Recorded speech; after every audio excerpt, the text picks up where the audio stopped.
Podemos dar un capón.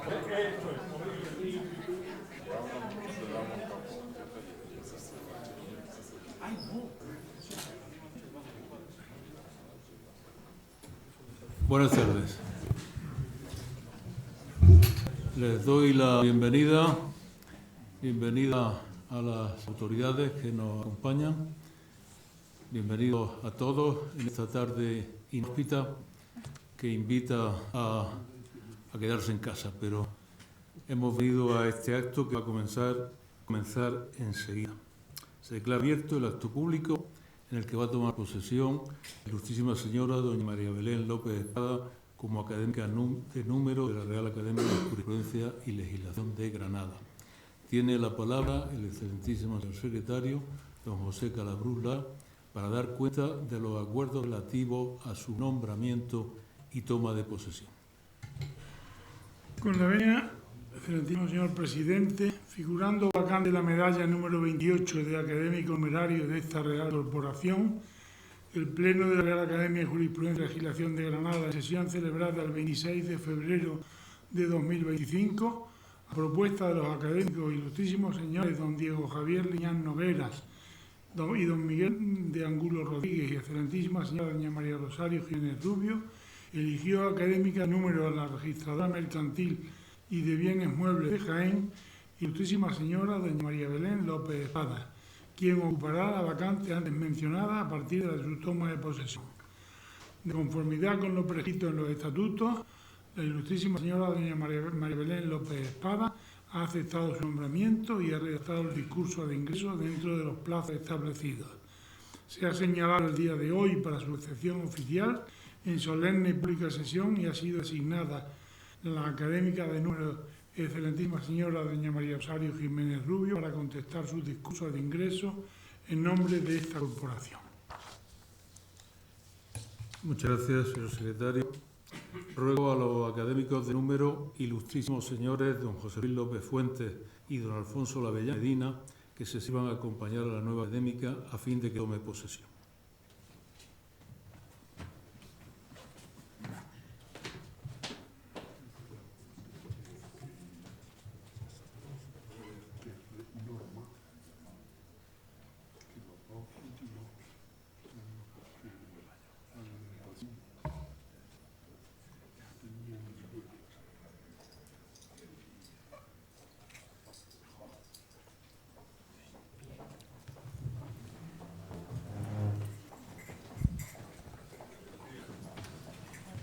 Puede empezar juramento o promesa.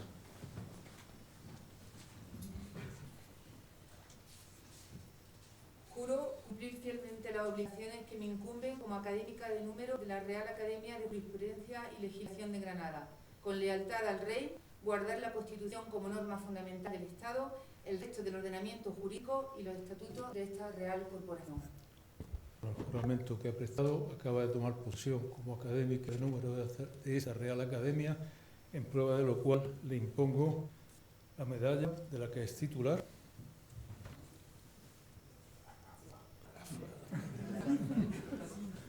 y le hago entrega del diploma correspondiente.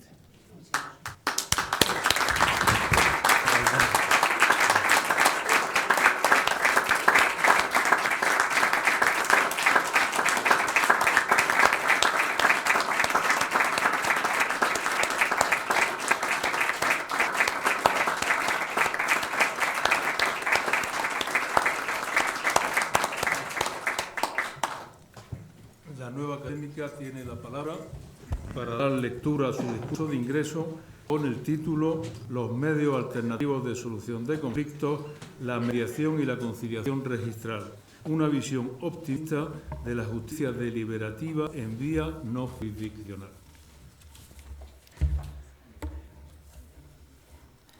Buenas tardes. Primero agradecer a todos los miembros de esta Real Corporación su asistencia, al presidente, a las autoridades aquí presentes, la presidenta del Consejo Consultivo, secretaria general y demás autoridades aquí presentes, mis compañeros de la Academia, familiares y amigos. profesores, veo también. Muchas gracias por asistir en esta tarde tan complicada con la lluvia y espero que disfrutemos un ratillo. La razón del título de la ponencia, esa visión optimista a la que hago referencia en una materia que no está actualmente muy clara para los operadores jurídicos, tiene una razón de ser. Durante la época del COVID tuvimos que reducir nuestra actividad profesional. Los registradores éramos actividad esencial y aún así yo tuve que desplazarme a Jaén, pues por lo menos el martes y el jueves. Eso supuso estar en casa mucho tiempo y yo no soy capaz de estar sin hacer nada y decidí matricularme en psicología, en solamente una asignatura que me gustaba, me apasionaba, que era psicología social. En esa asignatura, que es una asignatura larga, durante todo el año, se estudiaron cosas muy interesantes, como la teoría del conflicto, la teoría de la agresión, los estereotipos, figuras como la neurona espejo, el efecto Pigmalión, el comportamiento vicario, el efecto halo, o sea, una serie de cuestiones que yo no conocía hasta ese momento. Eso me picó el gusanillo y cuando acabó el COVID, el Colegio de Registradores ya había constituido con gran visión de futuro una asociación profesional para la mediación, la conciliación y el arbitraje, Conventia, y empezó a colaborar con un instituto de mediación, el Instituto Internacional de Promediación, para formar a los registradores en la mediación y la conciliación. No era obligatorio, era voluntario, y poco a poco todos nosotros hemos ido haciendo ese curso. Era un curso bastante intenso. A mí me vio post-COVID y por tanto fue todo online, salvo al final que justamente se produjo la apertura y pudimos hacer las prácticas presenciales. Era un curso de 220 horas, con 60 horas de prácticas con mediaciones reales y juegos de rol, de mediación. Y esa es la razón por la que me apasiona este tema. No me refiero exclusivamente a la conciliación registral, vengo vestida de más de mediadora que de registradora hoy y es lo que quiero transmitir a vosotros, ¿no? Lo que significa esta figura, la importancia que pueda alcanzar y que a día de hoy pues no se conoce muy bien su alcance, y es lo que voy a intentar con esa visión optimista, transmitir algunos de los conocimientos que yo he adquirido durante ese tiempo, que son muy, muy interesantes. Los medios adecuados de solución de controversia están actualmente regulados en la Ley 5 de 6 de julio de 2012 de mediación en asuntos civiles y mercantiles y completada y modificada recientemente por la Ley Orgánica 1 de 2 de julio de 2025 de medidas en materia de eficiencia del servicio público de justicia. La entrada en vigor de la ley el 3 de abril de 2025 de la Ley Orgánica introduce un cambio radical en la concepción de la justicia, intentando desjudicializar el sistema de solución de conflictos a través de medios alternativos, no solo como posibilidad, sino como requisito de procedibilidad. Supone un cambio de concepción en la impartición de la justicia, pues como señala su propia exposición de motivos de la citada ley, antes de entrar en el templo de la justicia, se ha de pasar por el templo de la concordia. En la era de la tecnología, del alcance de todos, de la inteligencia artificial, donde las soluciones vienen dadas con cierto automatismo, dar una oportunidad a la escucha activa, al diálogo, a la empatía y al acuerdo es una esperanza de la capacidad del ser humano de buscar una justicia más humanizada, alejada de soluciones rígidas y predeterminadas. El origen más antiguo de esta figura lo encontramos en China. Confucio, ya en el siglo V a.C., dijo que los conflictos se debían resolver por el acuerdo y no por la coacción. Y en Mesopotamia, el Código de Hammurabi también así lo reconocía. Es en Roma donde se empieza a delinear la figura del mediador, que se conoce curiosamente con la palabra proxeneta. En España, en el año 1070, el Foro de Avilés fue la primera regulación de mediadores, en juntas vecinales y gremios y hermandades agrarias y rurales. Y en 1238, el Tribunal de las Aguas de Valencia está compuesto por personas respetadas que intentaban solucionar conflictos entre los agricultores por problemas que existían con el riego. Ya en los tiempos actuales, los medios alternativos de resolución de conflictos tienen su origen fundamental en el derecho anglosajón. Los ADR, Alternative Dispute Resolution, se encuentran implantados en Estados Unidos desde los años 70 y después, en los años 90, pasan a Europa y a Latinoamérica. En 1947 ya existe en Estados Unidos un Servicio Federal de Conciliación y Mediación y en 1960 se implanta el Servicio de Mediación Familiar, en el 64 la Civil Rights Act en el ámbito del conflicto racial, creando la Community Relations Service dentro del Departamento de Justicia, cuya misión era resolver conflictos comunitarios en el ámbito de la discriminación racial, entre otras cuestiones. En Europa, las primeras iniciativas fueron las recomendaciones del Comité de Ministros del Consejo de Europa en el año 1986. El Libro Verde sobre modalidades alternativas de solución de conflictos en el ámbito del derecho civil y mercantil. El Código de Conducta de los Mediadores de 2004, la Directiva 52 del 2008 y la Directiva 2013 del Parlamento Europeo y del Consejo en materia de consumo. En cuanto a España, la primera ley es la Ley 15 de 8 de julio de 2005, introduce en el Código Civil y en la Ley de Enjuiciamiento Civil la mediación en materia de familia, en los procesos de separación y de divorcio. El Real Decreto Ley 5 de marzo de 2012 introduce por primera vez la mediación en asuntos civiles y mercantiles para transponer al derecho español la Directiva 2008/52. Este Real Decreto es posteriormente derogado por la vigente Ley 7 de julio de 2012 de mediación en asuntos civiles y mercantiles, que ha sido modificada, como he dicho, por la Ley Orgánica 1 de 2025. También hay una norma en la Comunidad de Andalucía sobre mediación familiar. Los más, vamos a llamar así en lo sucesivo en la exposición, son dos categorías fundamentales de ellos: los medios autocompositivos y los medios heterocompositivos. Los autocompositivos son aquellos en que la solución del conflicto es dada por las propias partes. Tanto el proceso como la solución depende exclusivamente de las partes, sin que el resultado final tenga que ser el más ajustado a derecho o el más justo, sino el que más satisface a los intereses de las partes. En estos medios autocompositivos encontramos la negociación, que es un contacto directo entre las partes sin intervención de ninguna otra persona. Es un método muy utilizado en los años 70 en Harvard y era llamado win-to-win. La mediación se caracteriza porque ahí sí interviene un tercero neutral que colabora con las partes para lograr que lleguen a un acuerdo. El mediador no da la solución, solo conduce a las partes hacia ella, debe ser imparcial, tener conocimientos de comunicación y negociación, no necesariamente jurídico o experto en la materia de que se trate. La conciliación es un supuesto que a menudo se confunde con la mediación. El concepto de conciliación en el derecho español ya se encontraba en la Constitución de 1812 y en la Ley de Enjuiciamiento Civil de 1881 y 1884. Pero hasta esa fecha la conciliación era exclusivamente procesal, es decir, tenía su origen y desarrollo dentro del proceso y de jurisdicción voluntaria, y su competencia correspondía a los actuales letrados de la Administración de Justicia y a los jueces de paz. Es la Ley de Jurisdicción Voluntaria, la Ley 15 de 2 de julio de 2015, la que regula por primera vez la conciliación extraprocesal ante los notarios y registradores de la propiedad y mercantiles. La diferencia con la mediación es que el conciliador puede proponer solución al conflicto como experto en la materia, aunque no dicten resolución alguna.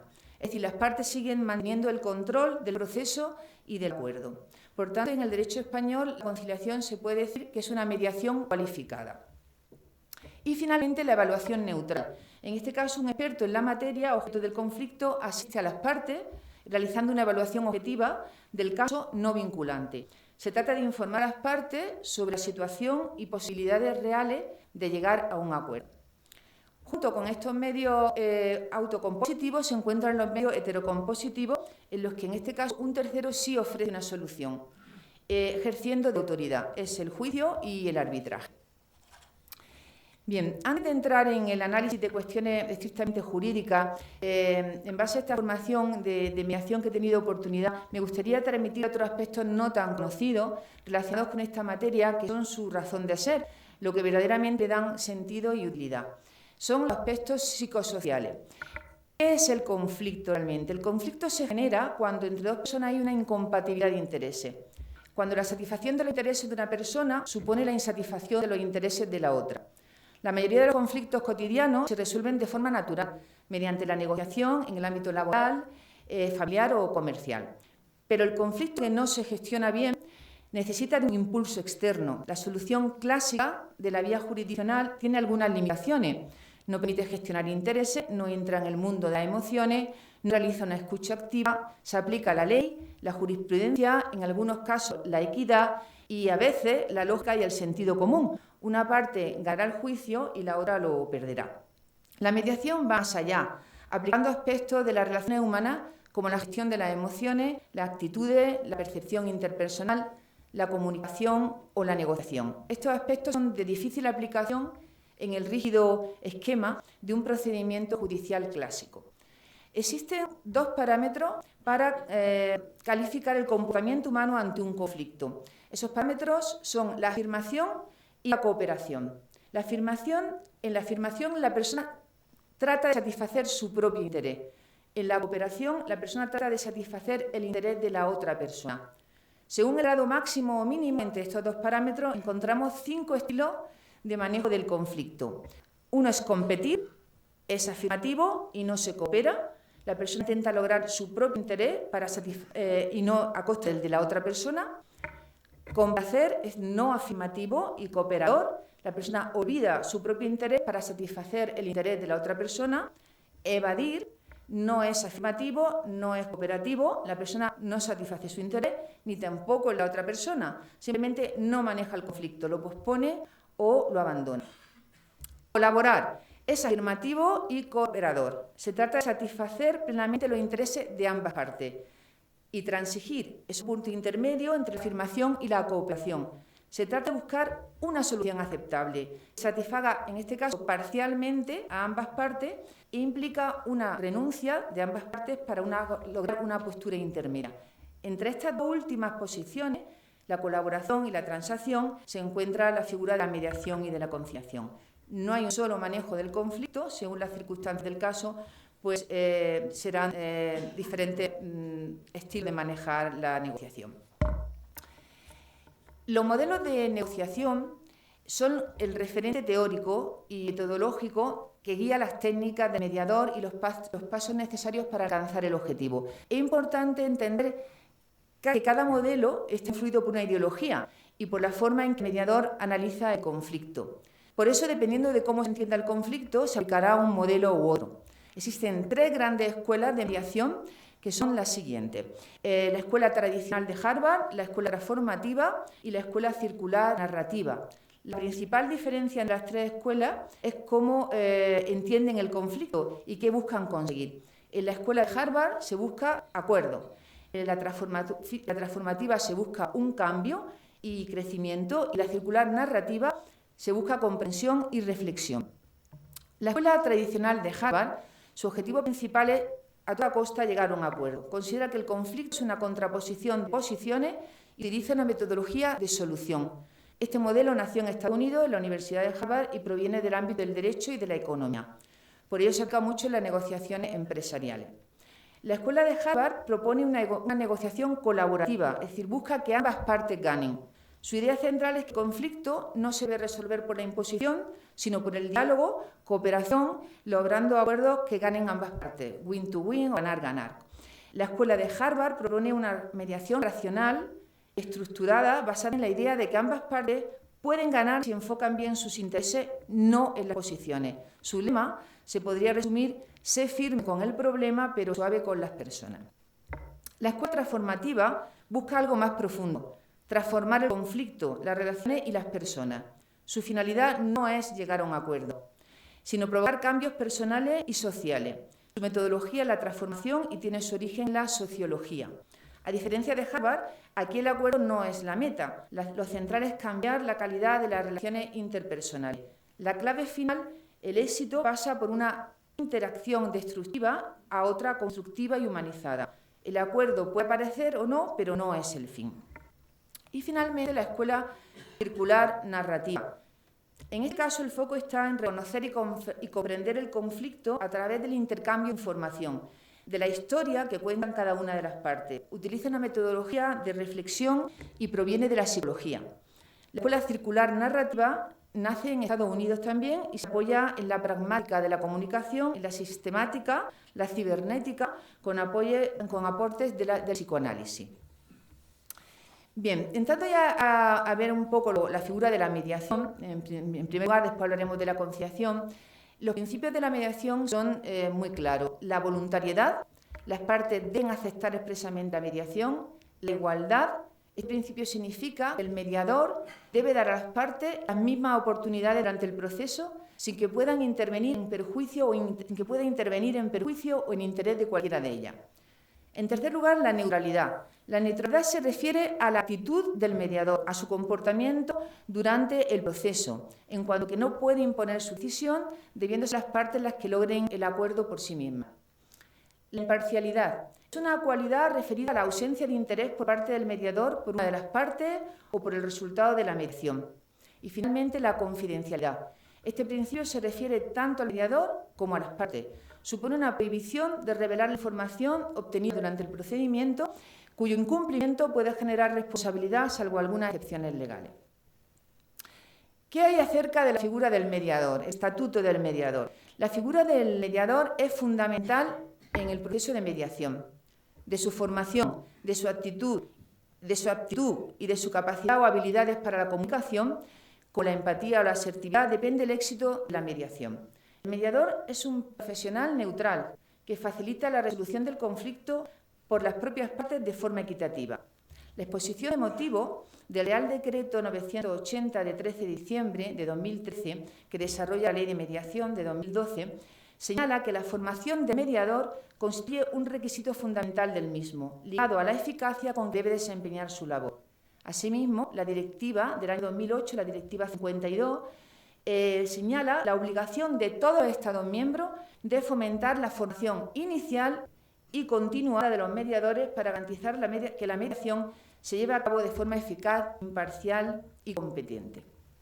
En cuanto al estatuto del mediador en España, está contenido en los artículos 11 y 12 de la Ley de 2012 y señalan estos artículos que el mediador es una persona física en pleno ejercicio de sus derechos civiles, ha de estar en posesión de título universitario, oficial o formación profesional de grado superior, tener una formación específica acreditada por la realización de cursos previstos en esta materia y cualidades adecuadas para su desempeño. Junto con los mediadores personas físicas, tenemos también las instituciones de mediación, que son instituciones públicas o privadas, corporaciones de derecho público, cuya función es el impulso de la mediación y la designación de mediadores. La formación del mediador, como hemos dicho, es muy importante. El artículo 4 del Real Decreto 980 de 2013 establece que la formación específica de la mediación se desarrollará a dos niveles, a nivel teórico y práctico, debiendo la parte práctica constituir un 35% de la formación y la duración mínima de la duración total serían 100 horas de docencia efectiva. El curso que hemos tenido oportunidad los registradores de realizar a través de Convivencia ha sido justamente el doble, ha sido muy intenso. El curso fueron 220 horas, de las cuales 160 fueron teóricas y 60 prácticas, o sea, justo exactamente el doble del mínimo exigido por ley. Se garantiza, asimismo, que la formación sea continua, al establecer que los mediadores deberán realizar una o varias actividades de formación continua en materia de mediación de carácter práctico, al menos cada 5 años, que tendrán una duración mínima de 20 horas. En relación a su intervención en el proceso de mediación, hay que indicar que el mediador puede renunciar a la mediación, entregando a las partes un acta en el que conste su renuncia. ¿Por qué? Porque el mediador no podrá iniciar o deberá abandonar la mediación cuando concurran circunstancias que afecten a su imparcialidad. Si durante el proceso se ve comprometida su imparcialidad, deberá abandonar el proceso y manifestarlo a las partes. No obstante, la mediación podría iniciarse o continuar si las partes lo consienten, haciéndolo constar en el acta, en lo que se llama la dispensa de la imparcialidad. El incumplimiento de los deberes del mediador en esta materia da lugar a responsabilidad por daño y perjuicio, pudiendo el perjudicado ejercer una acción directa contra el mediador. Por ello, Todo mediador debe contar con un contrato de seguro de responsabilidad civil de la obligación de indemnizar daños y perjuicios en el ejercicio de su función, como los derivados de la infracción de la obligación de imparcialidad, de confidencialidad, error profesional o pérdida o extravío de los expedientes y documentos de las partes. En cuanto a las instituciones de mediación, pues tendrán, como he dicho, esa función de impulso de la mediación y designación de mediadores. Hay un registro de mediadores e instituciones de mediación previsto en el artículo 11 de la Ley de 2012 y en el Real Decreto 980. Este registro de mediadores depende del Ministerio de Justicia, está adscrito a la Dirección General de Seguridad Jurídica y Fe Pública y es un registro público de carácter informativo. En él deben inscribirse obligatoriamente los mediadores y las instituciones de mediación. Todos los registradores que hemos realizado el curso tenemos la inscripción realizada en dicho registro porque es obligatoria una vez que ha terminado el curso. En cuanto a las técnicas que ha de utilizar el mediador, son técnicas de comunicación, son las técnicas de mediación. Y podemos destacar dos grandes grupos: habilidades sociales del mediador y las propias técnicas de mediación. Es la parte quizá menos conocida en realidad en la práctica de la mediación. Y para que funcione la mediación, el mediador debe tener ciertas habilidades en dos grandes dimensiones: la inteligencia intrapersonal, que se refiere a él mismo, es una persona con autoconocimiento, control emocional y motivación personal, y la inteligencia interpersonal, las habilidades sociales necesarias para comunicarse directamente con los demás. Estas habilidades son la empatía, que es la posibilidad de ponerse en lugar del otro sin juzgarlo, la asertividad, que es defender los propios derechos sin agredir y tampoco someterse al otro, la autoestima, que permite mantener una actitud positiva, segura y equilibrada, y estas habilidades son clave para crear un clima de respeto, comprensión y cooperación. Las técnicas de mediación son las que utilizan los mediadores para guiar el proceso. Voy a indicaros las más importantes, son curiosas, por ejemplo, la escucha activa. ¿Qué es la escucha activa? Consiste en prestar atención total al que habla, con empatía y sin interrumpir. Implica escuchar con los oídos, con los ojos, con el corazón, mostrando interés, reformular lo que se ha entendido y crear un clima de confianza.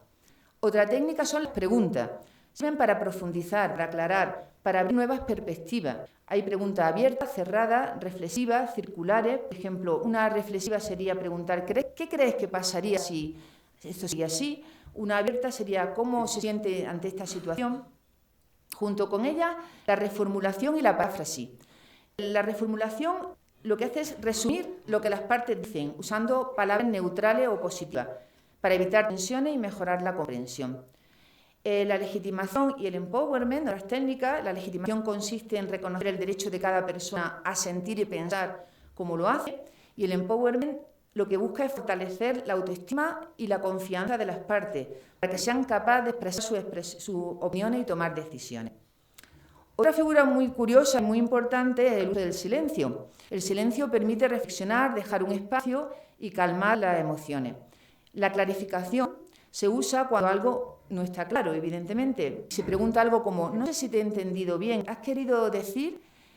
O, por ejemplo, la famosa lluvia de ideas, el llamado brainstorming, para generar alternativas de solución sin juzgarla y luego elegir las más adecuadas. Y finalmente, las técnicas de control del proceso, que se utilizan para abrir y cerrar temas cuando se produce un bloqueo, como la técnica del embudo o el uso del rotafolio. El rotafolio es un panel donde se van apuntando todas las opciones, todas las alternativas para que esté a la vista de las partes y que ayuda a visualizar los acuerdos y a mantener el orden de la exposición. En resumen, la mediación es un arte de dialogar, escuchar, comprender y facilitar el acuerdo. El mediador no impone, solo acompaña, y su éxito depende de las habilidades emocionales, su comunicación efectiva y su dominio de las técnicas que hemos mencionado. Gracias a ello, la mediación se puede convertir en una herramienta poderosa para transformar el conflicto en una oportunidad de entendimiento. ¿En qué consiste básicamente el proceso de la mediación? No vamos a entrar aquí en analizar todos los artículos de la ley en cuanto al desarrollo del proceso, porque es muy largo. Deciros que existen unas fases indispensables, que son la solicitud inicial, la sesión constitutiva, el desarrollo propio de la mediación y la terminación de la mediación. Yo me voy a tener, este conjunto de etapas está regulado en los artículos 16 a 24 de la ley de 2012 y voy a detenerme en algunos aspectos de esa fase. Por ejemplo, respecto a la sesión inicial, La ley no entra a regular algunos aspectos del proceso de la mediación desde el punto de vista psicosocial, pero que son muy importantes si realmente pretende que este medio de resolución de conflictos tenga alguna utilidad y no se convierta en un trámite burocrático o en papel mojado. Se trata de la propia actividad del mediador, del proceso real de la mediación. Así, en esta fase inicial, el mediador tiene que lograr un ambiente propicio para el acuerdo. El lugar donde se desarrolla la mediación, por ejemplo, debe ser cómodo, el tono relajado, es el momento en que corresponde al mediador hablar en esta sesión inicial para explicarle a las partes en qué consiste el proceso y a partir de ahí su función es escuchar a las partes.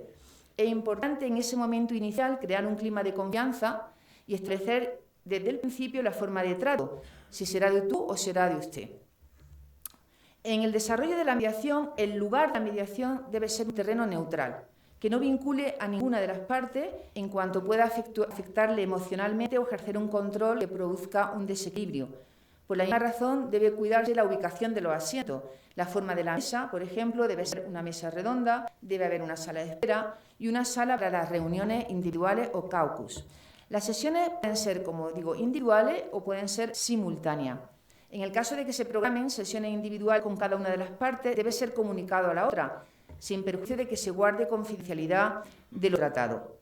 La función del mediador a partir de ahora es convocar a las partes a las reuniones, dirigir a la exposición, la comunicación de forma equilibrada. Esta fase de la mediación constituye el núcleo fundamental de este medio de solución de conflicto y es ahí donde el mediador deberá utilizar las técnicas que hemos hablado y procurar la comunicación entre las partes. Las partes deben escucharse y deben legitimarse mutuamente. El mediador oirá a las partes en sesión conjunta o separada, como lo he dicho, su relato inicial. Esta fase se denomina cuéntame y se utilizan las técnicas de escucha activa para recoger toda la información del caso. Preguntas circulares, parafraseo, reformulación, todas esas técnicas que hemos hablado, dándole objetividad, eliminando rasgos emocionales, calificaciones subjetivas que las partes hayan podido manifestar. El mediador debe controlar el diálogo, evitando mensajes como mensajes tú, es decir, es mejor decir yo creo, pienso que, podría ser, que tú eres, tú has hecho, etc. También evitando las generalizaciones o expresiones categóricas como nunca, siempre, todo, o convirtiendo los juicios en hipótesis. Es importante que afloren los sentimientos y las emociones que el mediador deberá legitimar. Cuando se realiza una sesión, a la siguiente, es conveniente hacer un resumen de la sesión anterior. Y es en las sesiones individuales donde se tratará la figura del MAN. El MAN es la mejor alternativa a un acuerdo negociado. Eso significa presentarle a las partes, decirles qué pasaría si no se llega a un acuerdo. ¿Qué pasaría? O sea, hay posibilidades por ejemplo, de perder el juicio.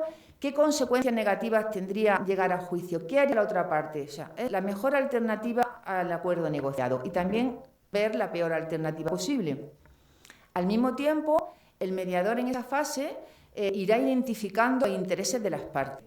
Los intereses de las partes pueden ser comunes, el mantenimiento, por ejemplo, de la convivencia familiar en una herencia, en la buena relación de vecindad en una disputa de lindero o la continuidad de la empresa en un conflicto societario.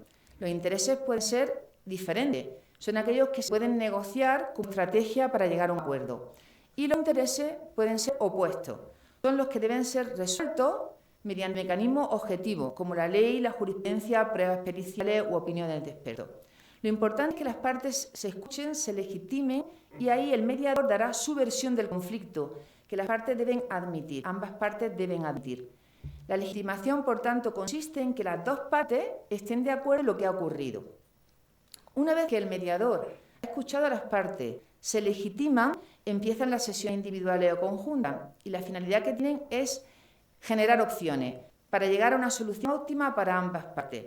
Cuando las partes empiezan a generar opciones, el mediador irá apuntándolas en el portafolio, irá haciendo un brainstorming, valorando cada una de ellas y descartando las que no satisfacen a ambas partes. Se trata de elegir entre todas las opciones posibles la opción ganadora. Es posible que no se llegue a un acuerdo total o global, pero se pueden alcanzar acuerdos parciales. Y en la negociación hay límites que impedirían seguir adelante con la mediación. Derecho indisponible, gran desequilibrio de poder entre las partes, incapacidad, edad, alto nivel de hostilidad, desconfianza hacia el mediador o cuestiones innegociables como moral, valores o religión.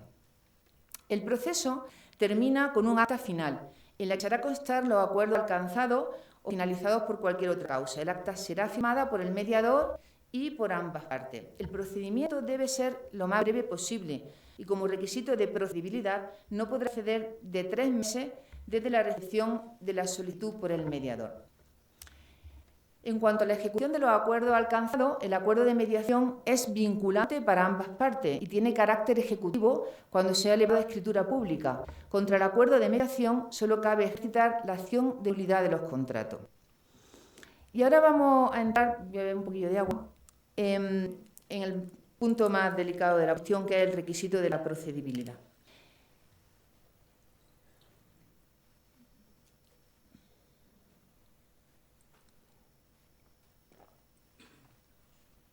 La interpretación del requisito de la procedibilidad es quizá el punto que está planteando más discusión en la aplicación práctica de los MAS. Hay que distinguir el ámbito de aplicación de los MAS del propio requisito de procedibilidad. En cuanto al ámbito de aplicación de los MAS, no son aplicables a la materia laboral, a la materia penal, concursal y cualquier asunto de cualquier naturaleza, con independencia del orden jurisdiccional en que intervenga una entidad del sector público.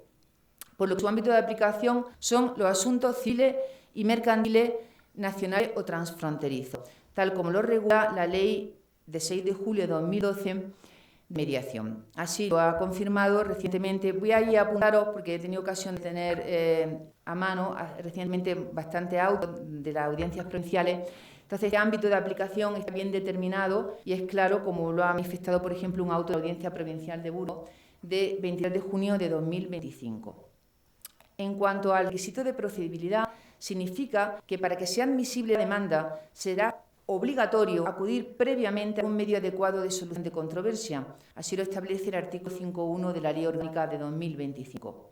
La falta de intento del MAS es un defecto procesal insubsanable que provoca la inadmisión del procedimiento, es decir, es un requisito imperativo o de orden público. Es subsanable con la presentación de los documentos que acrediten la actividad negociadora previa. ¿A qué procedimiento se aplica el requisito de la procedibilidad? Hay una lista en la ley que lo podéis consultar, pero hay otros que son casos más dudosos. Hay una propuesta del Colegio Nacional de Letrados de la Administración de Justicia del 2 de abril de 2025 y recientes autos de las audiencias provinciales que han ido limitando esta materia. Se aplica al proceso declarativo de carácter ordinario o verbal, libro segundo de la Ley de Enjuiciamiento Civil. Procesos monitorios, tanto lo regulado en la Ley de Enjuiciamiento Civil como lo de la Ley de Propiedad Horizontal. Así lo ha manifestado un auto de 6 de junio de 2025 de la Audiencia Provincial de Málaga. Los procesos especiales del libro cuarto, derecho de familia, matrimonial, propiedad, contrato. En cuanto al derecho de familia, a los procesos de separación, divorcio, nulidad matrimonial y medidas paternofiliales, que incluyen también cuestiones accesorias, como por ejemplo el uso de la vivienda familiar o la pensión alimenticia. En esta materia es especialmente útil la mediación, pues se trata de cuestiones donde existe un alto contenido emocional y de las técnicas de comunicación y negociación de la mediación tienen su ámbito natural de aplicación, buscando una solución dialogada y evitando la confrontación en juicio. En cuanto a la liquidación de gananciales, sin embargo, las audiencias provinciales han considerado desproporcionado y supone un formalismo excesivo la exigencia del MAX en cuestiones accesorias derivadas de un procedimiento principal, prolongando un desequilibrio procesal contrario a la buena fe. Por ejemplo, la inclusión de un crédito olvidado en el inventario de bienes ya cerrados o los honorarios del contador partidor que habían sido incluidos en el pasivo. Por ejemplo, auto de la Audiencia Provincial de Murcia de 11 de junio de 2025. También se incluyen los contratos de arrendamiento. Audiencia de Barcelona de 8 de abril de 2025. La acción de desahucio por precario. Auto de 7 de octubre de 2025. No es aplicable, sin embargo, a las demandas de ejecución hipotecaria. Auto de la Audiencia Provincial de Navarra de 29 de octubre de 2025. Y en cuanto a los litigios promovidos por consumidores y usuarios, la Audiencia Provincial de Cádiz, por ejemplo, interpretando la disposición adicional séptima de la Ley Orgánica de 2025, en este caso, considera que basta una reclamación extrajudicial que prevé la propia ley, salvo en un caso, las acciones de nulidad contractual basada en el carácter usurario de los intereses remuneratorios pactados en que sí sea necesaria la celebración previa de un MAX, en el mismo sentido las audiencias provinciales de Orense y de Almería. Al requisito de procedibilidad hay excepciones, que también hay una larga cita en el artículo 5.2 de la Ley Orgánica 2025, que os remito a ella, pero hay otros casos también dudosos.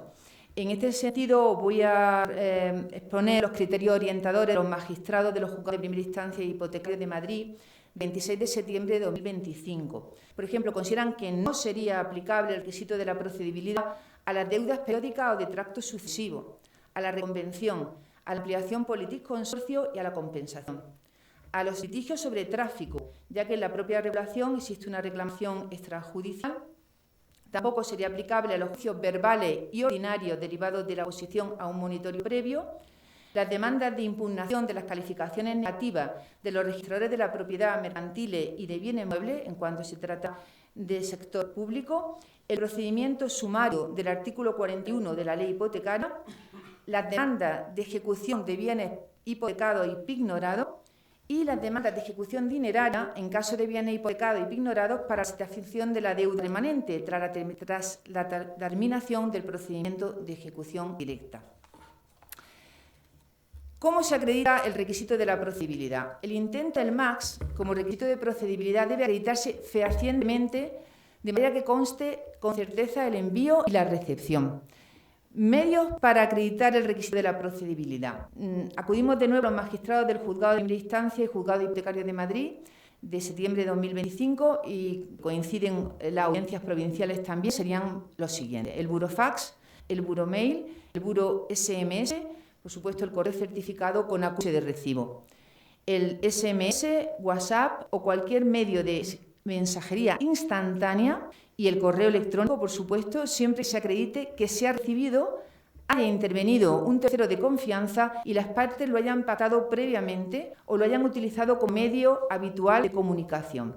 Y además, que exista un justificante del envío generado por el sistema, si es posible, como la confirmación de recepción del mensaje. Si no hay respuesta, habría que acudir a otras pruebas, como capturas de pantalla, confirmaciones de lectura o cualquier testimonio que acredite la entrega. Hay varios autos de la Audiencia Provincial de Alicante, de julio del 25, 2 del 25, de Málaga, de julio también, de la Audiencia Provincial de Cádiz de octubre, o de Valencia también de diciembre de 2025.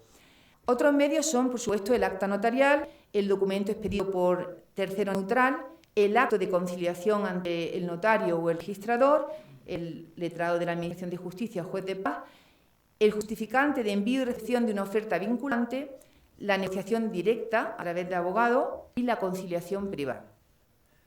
Aunque no haya contestación, se entiende cumplido el requisito en virtud del principio de probaciones, evitando así maniobras obstruccionistas de la parte requerida. Se exige un esfuerzo razonable, como por ejemplo al menos 2 intentos acreditados de contacto.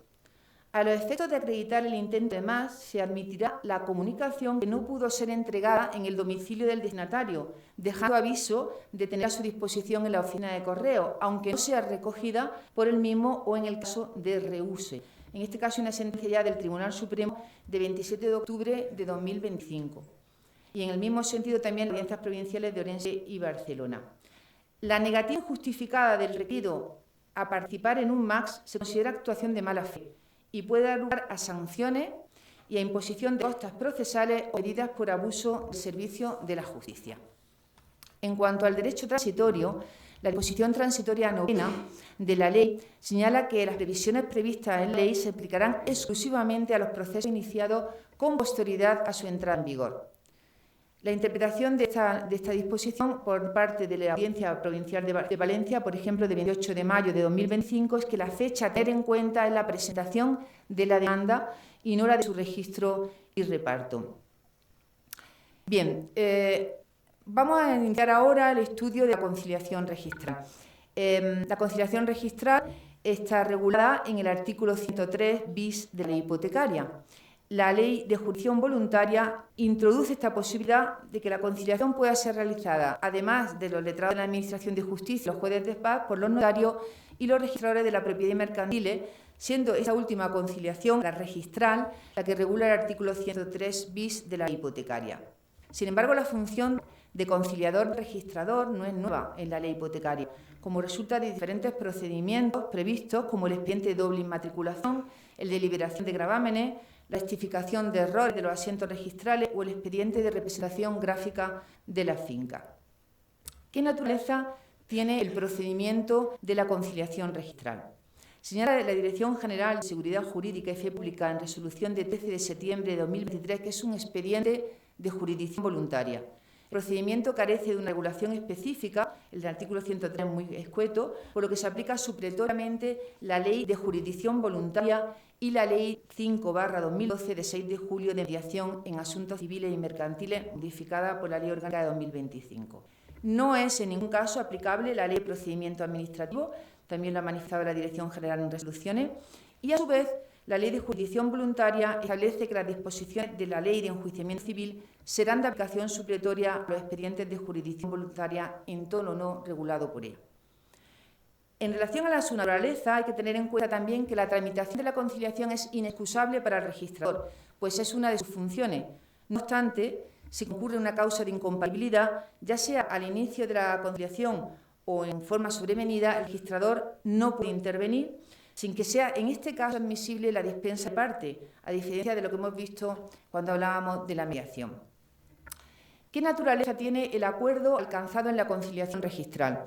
La Dirección General en varias resoluciones ya considera que, por ejemplo, del año 2018 y más antigua, considera que tiene una naturaleza contractual, asimilada a transacción. Ello determina que contra lo convenido en un acto de conciliación solo puede ejercitarse la acción de nulidad de los contratos. En cuanto a la competencia, vamos a distinguir dos ámbitos, la competencia territorial y la competencia objetiva. En cuanto a la competencia territorial, corresponde al registrador de la propiedad en cuyo registro esté inscrita la finca o derecho que se refiere a la controversia, y al registrador mercantil en cuyo registro esté inscrita la sociedad o empresario afectado por el conflicto. El Colegio de Registradores defiende la competencia territorial porque el registrador actúa en el ejercicio de una función pública, no como profesional, lo que le lleva a aplicación de las normas generales de su estatuto jurídico y, por tanto, a la regla de la competencia territorial. En el caso de que haya varias fincas afectadas por la controversia, será competente el registro de la propiedad donde esté inscrita la finca de mayor superficie, y si la controversia afecta a varias sociedades inscritas en diferentes registros mercantiles, sería competente cualquiera de ellos. En cuanto a la competencia objetiva, la conciliación registral puede referirse a cualquier controversia inmobiliaria, urbanística y mercantil o que verse sobre hechos o actos inscribidos en el registro de la propiedad mercantil y cualquier registro público de su competencia, lo que incluye el registro de bienes muebles y dentro del mismo el registro de condiciones generales de la contratación. Es importante destacar que el objeto de la conciliación puede referirse a materias no inscribibles en el registro, como ha reconocido la Dirección General en resoluciones de 31 de enero de 2018 y 13 de septiembre de 2023.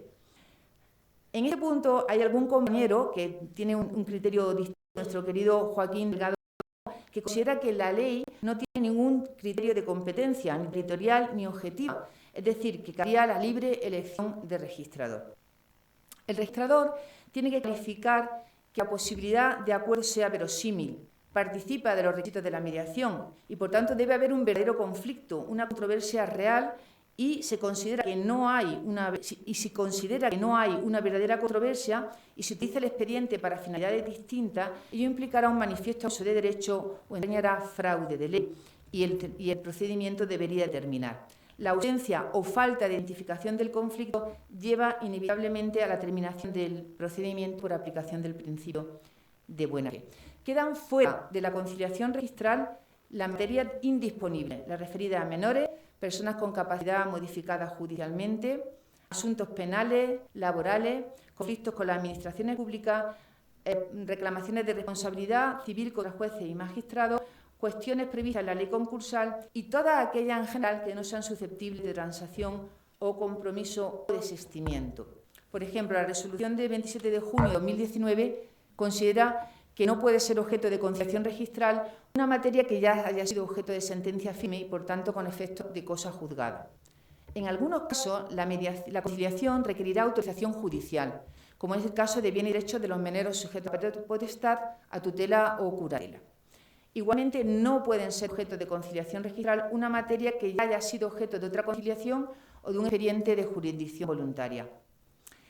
Una cuestión importante es que el acuerdo de conciliación no es automáticamente inscribible en el registro. El hecho de que haya un acuerdo entre las partes no significa que el registrador deba calificarlo conforme a la ley, es decir, debe de cumplir todos los requisitos necesarios para que, aunque haya acuerdo, además sea inscribible y, por tanto, la calificación puede ser negativa, si falta algún requisito. ¿Qué consecuencias jurídicas tiene la conciliación registral? Aunque las resoluciones de una conciliación registral no tienen efecto de cosa juzgada, porque no lo dice expresamente la ley, ya que no impiden un proceso judicial posterior, sí son vinculantes para las partes, lo que impide la ejecución de otro procedimiento en el ámbito de la jurisdicción voluntaria, circunstancia que las partes deben manifestar cuando acudan a un procedimiento de conciliación. Otra consecuencia es que la conciliación interrumpe la prescripción y suspende la caducidad de las acciones y se prolongará hasta la terminación de la misma. Importante consecuencia jurídica es la que ha introducido la Ley Orgánica 1/2025, que ha supuesto una modificación del artículo 103 bis de la Ley Hipotecaria en un aspecto fundamental, cuál es la consideración de la certificación registral del acuerdo de conciliación como título ejecutivo en los términos del artículo 517.2.9 de la Ley de Enjuiciamiento Civil. La ejecución se tramitará conforme a lo previsto para los títulos ejecutivos extrajudiciales y, por tanto, no es necesaria homologación judicial. ¿Qué recursos existen frente a la conciliación registral? En el caso de que el registrador se niegue a una solicitud de iniciación de la conciliación, se plantea qué recurso sería admisible.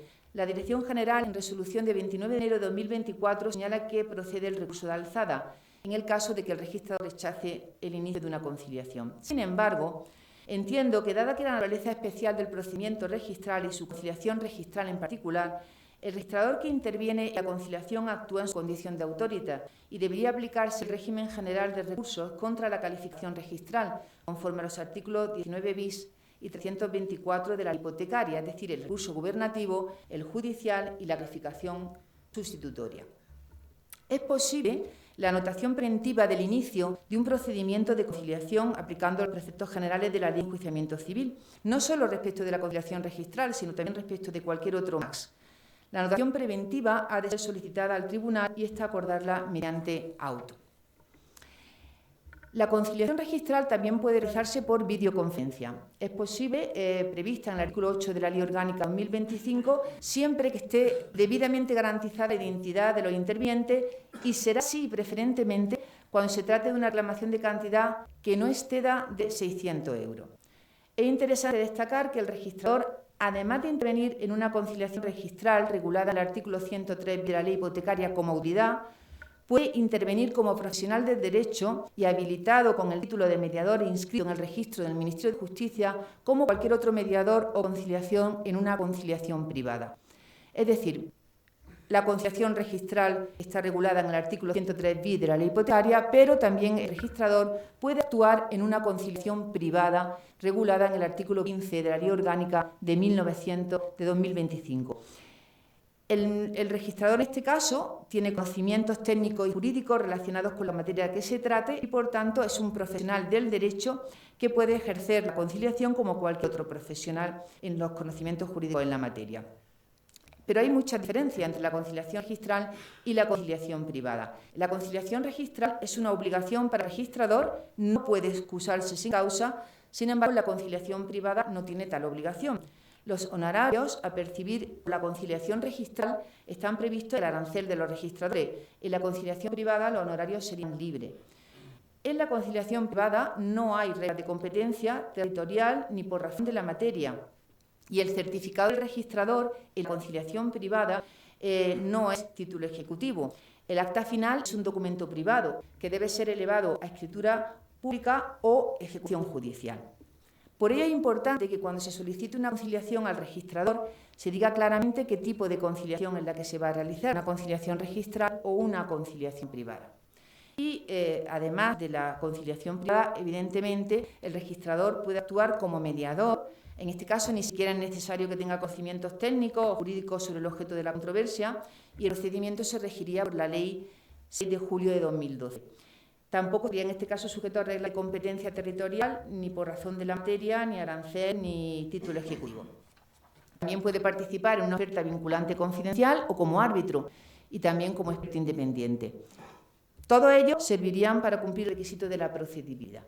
De esta forma, Desde nuestra vocación de servicio público, se desarrolla por parte del registrador dos vertientes, como funcionario público en el caso de la conciliación registral y como profesional del derecho en los demás supuestos de MACS previstos en la Ley Orgánica de 2025, realizando una importante labor social a facilitar el acceso a una justicia más ágil y, por tanto, más justa. Voy a concluir con unas opiniones interesantes. Ya he terminado la exposición jurídica, pero es interesante aportar una visión crítica sobre la utilidad de los MACS por parte de algunos profesionales de prestigio. Yo sé que no tienen una buena acogida entre los abogados, no le tienen mucha fe, pero hay que tener en cuenta también otros ámbitos de los operadores jurídicos. Voy a contaros algunas cosillas. Por ejemplo, en una jornada formativa organizada por el Consejo General de la Abogacía en abril de 2024, algunos magistrados manifestaron su opinión sobre el MACS. Por ejemplo, Ana Carrascosa, magistrada, señaló que la labor del abogado es prescribir el medio adecuado. El abogado debía ofrecer al cliente la mejor solución para el conflicto, si es la jurisdicción, si es la mediación. En vuestras manos, decía Ana, que funcione bien y que no sea un mero requisito de procedibilidad o papel mojado. Otro magistrado ilustre, Pascual Ortuño, aseguró que la introducción de los MACS es una ventaja. Permite ofrecer soluciones rápidas, eficaces y facilitan el mantenimiento de las relaciones entre las partes. También os recomiendo una obra colectiva bastante grande, intervienen muchos profesionales del derecho, se llama Medios adecuados de solución de controversia en vía no jurisdiccional.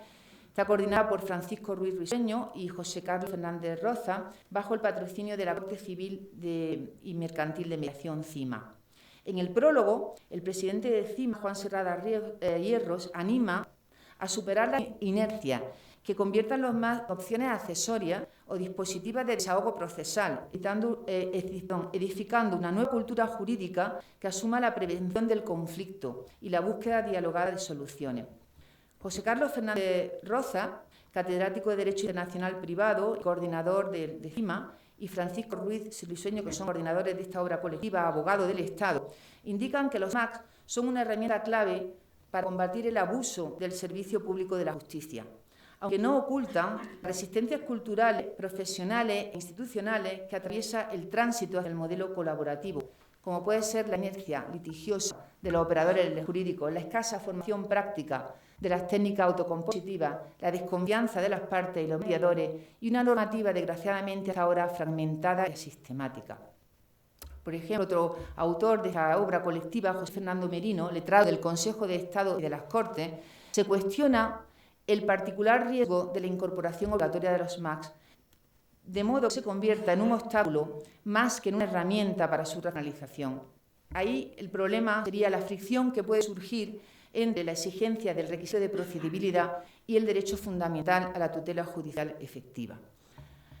Ana Fernández Pérez, catedrática de Derecho Internacional Privado y también árbitra de CIMA, señala que es necesaria la transformación del sistema formativo universitario y profesional para acompañar el giro hacia la justicia dialogada. Las técnicas de negociación no están incluidas en los planes de estudio del grado de Derecho ni en la formación continua de los abogados en ejercicio. Generar una cultura jurídica del acuerdo y de las habilidades comunicativas y del conocimiento técnico de los MACS deben de incluirse en el núcleo de competencia profesional. Es necesaria una formación cultural que solo será posible si se incorporan tempranamente desde la universidad los valores, métodos y herramientas propios de la justicia colaborativa.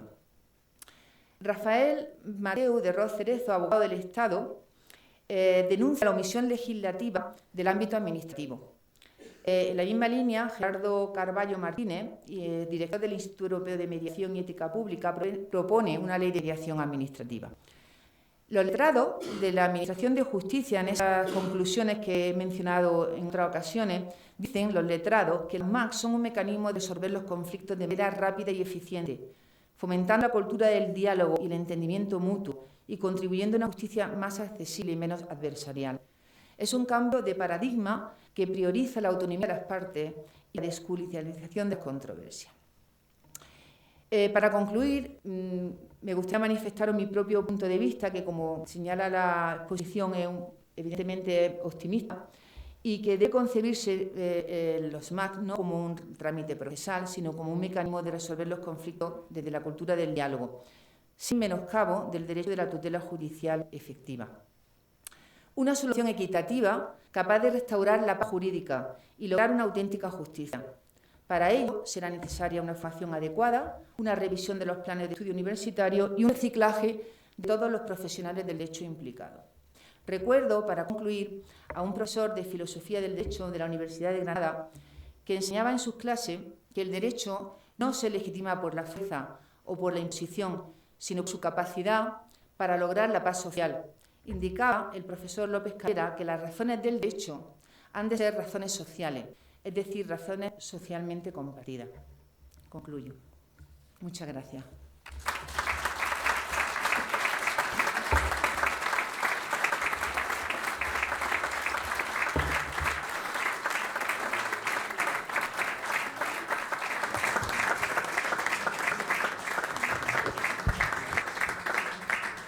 La nueva académica puede pasar a ocupar su lugar en el estrado.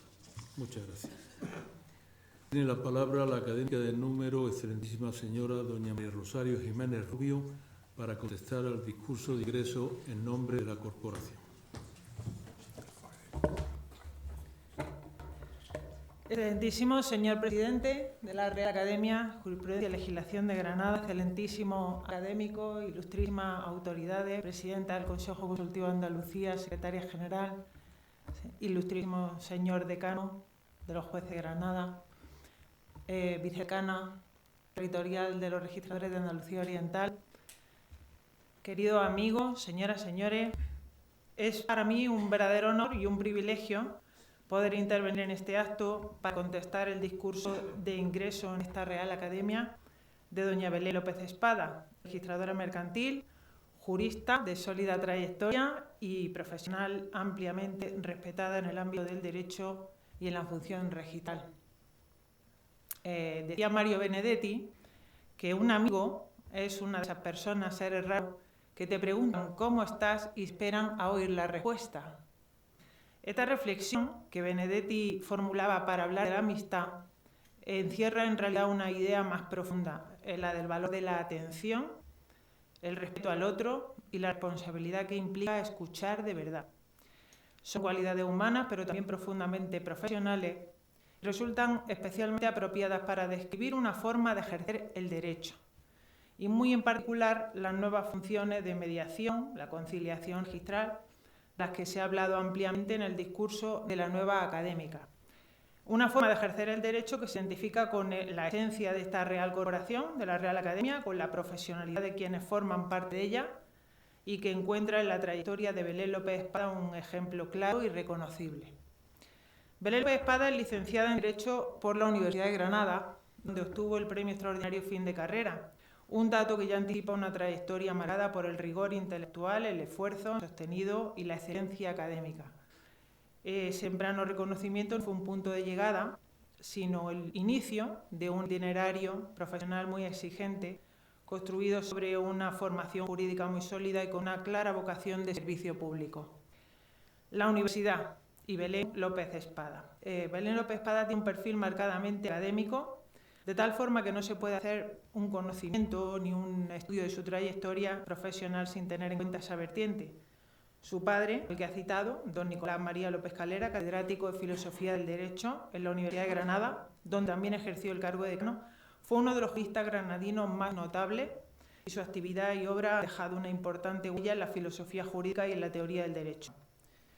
De su padre, Belén ha heredado la reflexión crítica, la sistemática sobre las bases normativas del derecho, la relación entre el individuo, la sociedad y el Estado y la vocación social del jurista comprometido con los derechos humanos.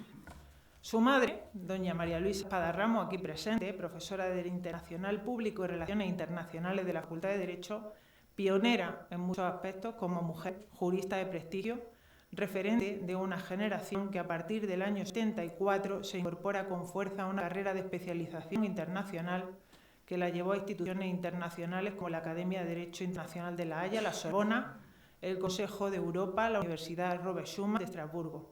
De ella, Belén ha heredado la vehemencia, la valentía, el interés por la vertiente internacional y europea del derecho, por la globalización, por la diversidad cultural y jurídica, el arte, la música, la literatura, los viajes, la conversación, la cocina, cultivar amistades, detectar afinidades, embarcarse en proyectos arriesgados, huir de la zona de confort, y toda esa mezcla de intereses la enfrentó con su futuro y sus dos proyectos vitales, su propia familia, aquí presente, que empezó a construir en esta etapa, y su ingreso en el cuerpo de registradores, al que me referiré. Belén ingresa en el cuerpo de registradores de la propiedad mercantil ex proposición en el año 1996, superando un proceso selectivo que constituye ya por sí mismo una prueba más exigente de nuestro sistema jurídico. Los registradores que forman parte de esa promoción son compañeros muy disciplinados, brillantes, que además han creado un vínculo de amistad que alimentan desde el primer momento con encuentros anuales que procuran no perderse. Desde entonces ha desempeñado su función como registradora titular en distintos destinos, tanto en registro de la propiedad como en el ámbito mercantil, lo que le ha permitido adquirir una visión amplia, completa y profundamente práctica del sistema registral en su conjunto. Tras pasar por registros como Puebla de Alcocer, Jergal, Alhama de Granada o Mancha Real, es titular del registro mercantil y bienes muebles de Jaén desde hace más de 15 años, donde ha desarrollado una labor constante, caracterizada por el dominio técnico del derecho mercantil, la prudencia jurídica y una clara orientación a ese servicio público, cuya difusión en el circuito más especializado realiza a través de la sección mercantil de la revista Registradores. Belén López Espada, a la que yo había tenido referencias previas a través de mi preparador de oposiciones, Jesús Camí, se convirtió en conocida mía hace 20 años cuando yo ejercía como registradora en Baltanás, en Palencia, y ella acababa de trasladarse a Mancha Real. Concurso de traslados que yo aproveché para pedir plaza en Alhama de Granada, y con motivo del cual tuvimos nuestra primera conversación telefónica, en la que yo, como suele hacerse con los compañeros veteranos que han servido las plazas a las que uno aspira a ejercer, le pedía información con cierto respeto además, y ella se ofreció amablemente a narrarme los posibles problemas con los que yo podría encontrarme, las peculiaridades del registro y las singularidades del entorno. Pude comprobar, trasladándome efectivamente a Alhama de Granada, que Belén posee una credibilidad indiscutible y todas aquellas singularidades eran ciertas. Comenzamos a coincidir además en el Decanato Territorial de Andalucía Oriental, registradores, donde ella fue directora del centro de estudios, secretaria, y yo vocal de atención al consumidor, y se fraguó entre nosotras un vínculo de amistad y confianza que con el tiempo se ha fortalecido, cuestión por la que me enorgullece especialmente su ingreso en la academia y la oportunidad de contestar su brillante exposición. Porque la trayectoria de Belén López Espada no se agota en el desempeño diario de la función registral. Ella ha sido profesora de Derecho Inmobiliario y Registral en la Universidad de Granada, docente en los distintos programas de máster y cursos de especialización, contribuyendo a la formación de generaciones de juristas y permitiéndole a ella también seguir en contacto con el mundo académico y universitario. Ha colaborado con el Grupo de Derecho Mercantil del Colegio de Abogados, ha impartido las clases de Derecho Hipotecario en la Escuela de Prácticas Jurídicas, es miembro de la Comisión Evaluadora del Máster Universitario de la Abogacía de la Universidad de Granada y ha representado al Colegio de Registradores en Belgrado, en la Agrupación de Interés Económico de Registros Mercantiles de Europa. Sigue impartiendo clases en la Cátedra de Derecho Registral de la Universidad de Granada. Es vocal de Registros Mercantiles en la Junta Territorial actualmente de Registradores de Andalucía Oriental, y en lo que aquí interesa tiene el título desde el año 2022, como he mencionado, del título de Mediación General Civil, Mercantil y Familiar de ámbito nacional, inscrito en el Registro de Mediadores del Ministerio de Justicia, y además con total convencimiento, como ha quedado demostrado.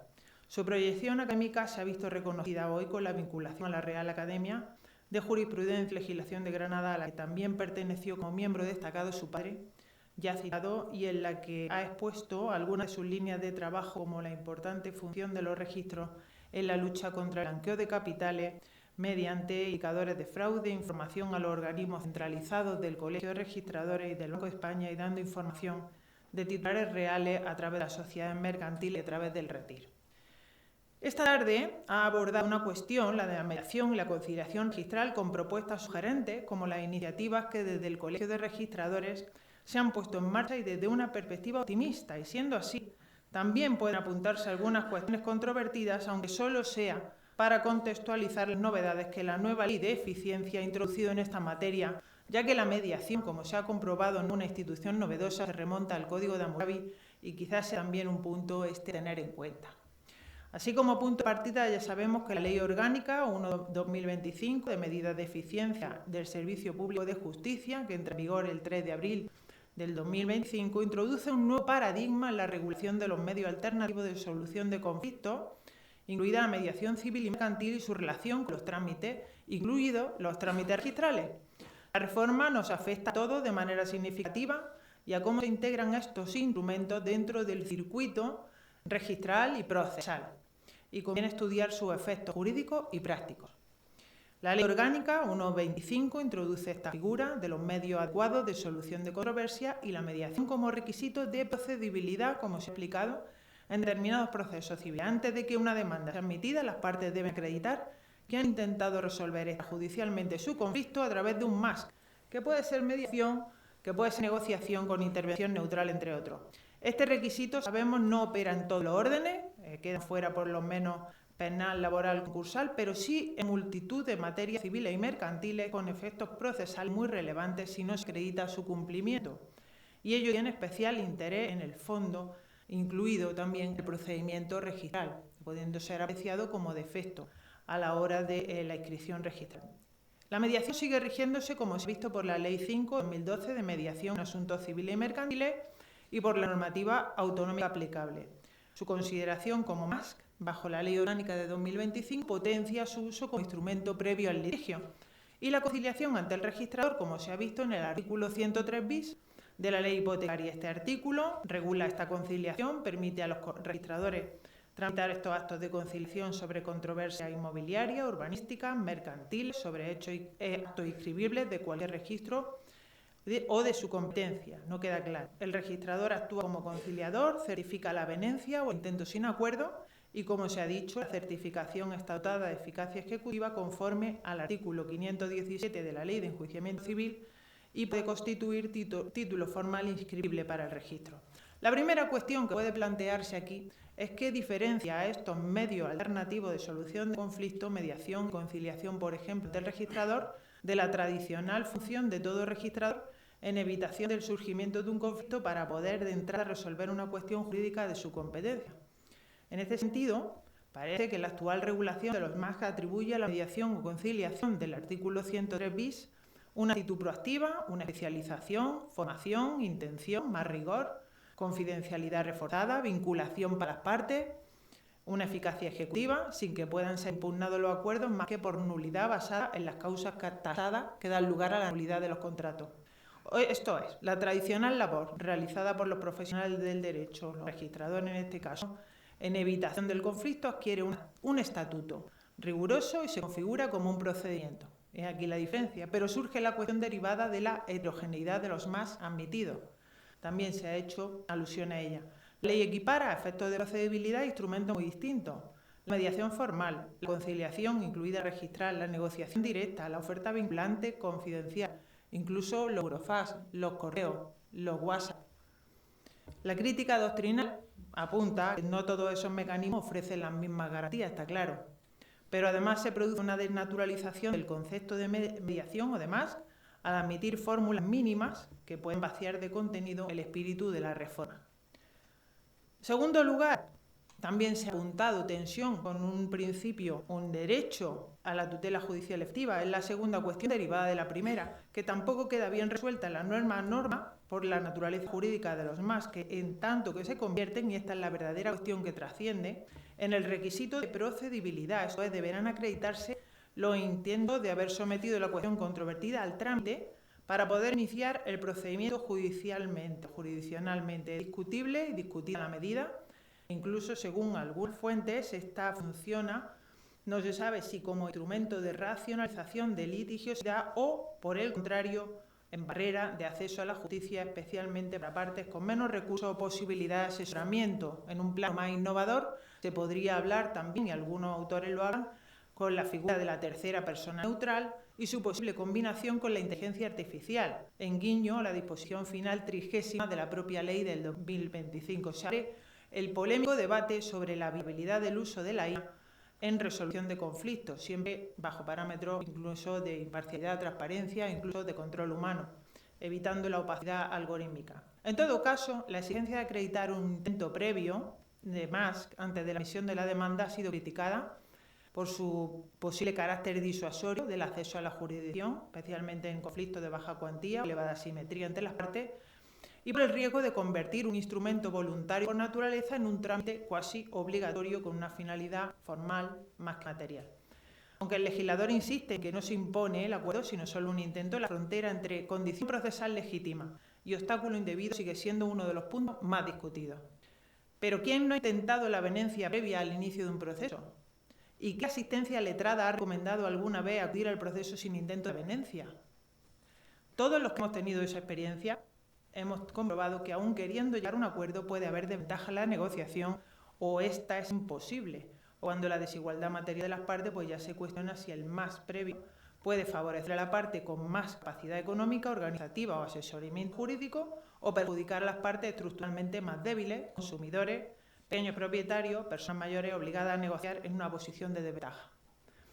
Tercer punto, otro tanto de polémica, suscita la cuestión derivada de las materias excluidas, entre las que se encuentran expresamente, sin que sea muy justificado, claro, un elenco de materias entre, por ejemplo, las que se encuentran generalmente enlazadas con las patrimoniales, sin que se pueda separar concretamente y con el riesgo de encontrar posteriormente criterios dispares a la hora de interpretar efectuado el trámite procesal de intento de celebración o no, laboral, penal, concursal, aquellos procedimientos en que una de las partes sea perteneciente al ámbito público y algunos otros relativos a la tutela judicial civil, de derechos fundamentales o medidas judiciales de apoyo a personas con discapacidad. También se habla de la indeterminación del propio concepto de intento efectivo del MAS, uno de los focos principales de inseguridad jurídica. Escasa precisión legal sobre qué actuaciones concretas constituyen un intento real y suficiente, cuánto tiempo debe durar ese intento, cuál debe ser el grado de participación de las partes.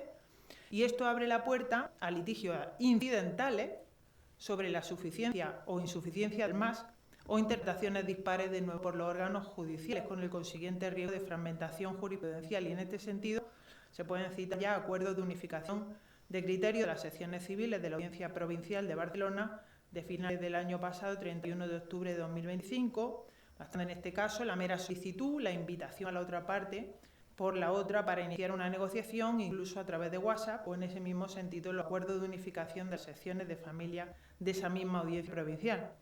Por otro lado, el régimen de confidencialidad y prueba, muy reforzado, que plantea problemas prácticos, dificultad para acreditar la mala fe negociadora sin vulnerar la confidencialidad, por ejemplo, o imposibilidad de utilizar esos mismos documentos o manifestaciones en el proceso posterior.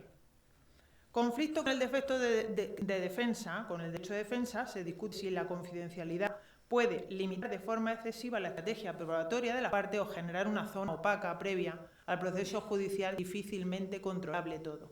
Costes económicos y temporales, porque claro, evidentemente un más previo puede incrementarlo, honorarios mediadores, de asesores, de desplazamiento, puede introducir dilaciones en el procedimiento o en conflictos donde la falta de acuerdo es previsible desde el inicio.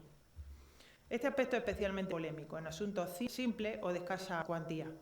Y por supuesto también el impacto en los operadores jurídicos y la seguridad, porque a lo mejor se está tratando de modificar el rol del abogado, defensor procesal a negociador estratégico, sin que siempre exista una formación suficiente, o el riesgo de responsabilidades profesionales por una negociación fallida. De la experiencia que todos hemos tenido en los procesos, sabemos que el buen abogado tiende a desplegar todos sus mecanismos a su alcance para lograr un acuerdo. Si bien existen estrategias letradas directamente encaminadas a pleitear y todo depende en gran medida de dirección letrada. Más vale un mal acuerdo que un buen juicio, suele decirse, para atribuir valor a esa negociación que asegura la certeza y evita la incertidumbre y el desgaste de pleitear. De este modo, quizá la norma penaliza aún más, desde un punto de vista crítico, más escéptico, a quienes necesitan con urgencia solucionar un conflicto añadiendo una traba, un trámite burocrático más sin impacto real en la resolución del conflicto, porque este realmente ya podría haberse resuelto con el sistema y el procedimiento judicial tal como está planteado anteriormente. Y si bien lo deseable es que un conflicto no se judicialice, todos estamos de acuerdo en eso, lo que realmente sucede es que no siempre es viable alcanzar una solución negociada.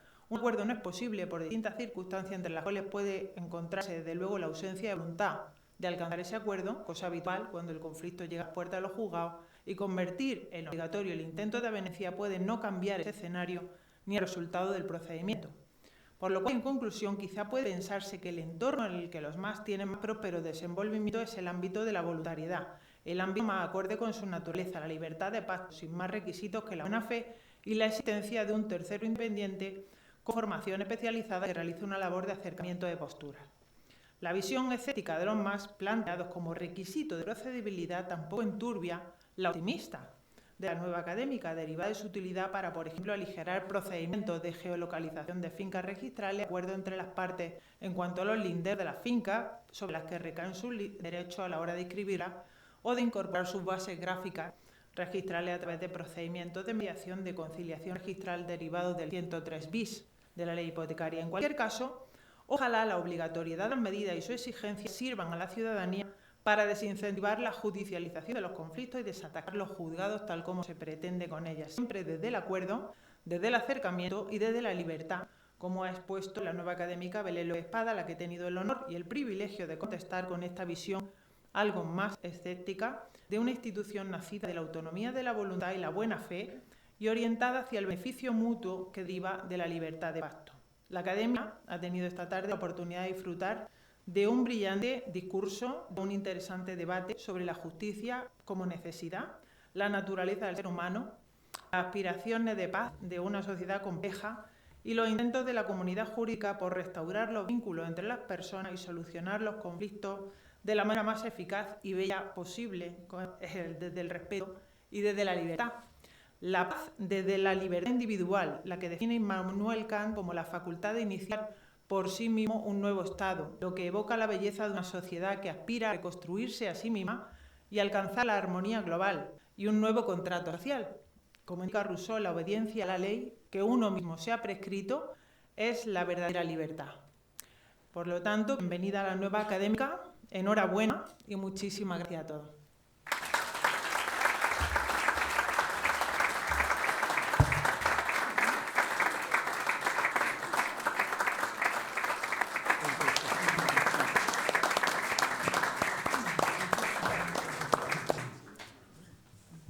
Poco tengo que añadir a la contestación de la académica señora Jiménez Rubio, porque hablo en nombre de la corporación. Nada tengo que añadir, solo que suscribo su calificación de brillante del discurso de la nueva académica, brillante, preciso, riguroso, muy oportuno en este momento en el que sobre todo las autoridades judiciales.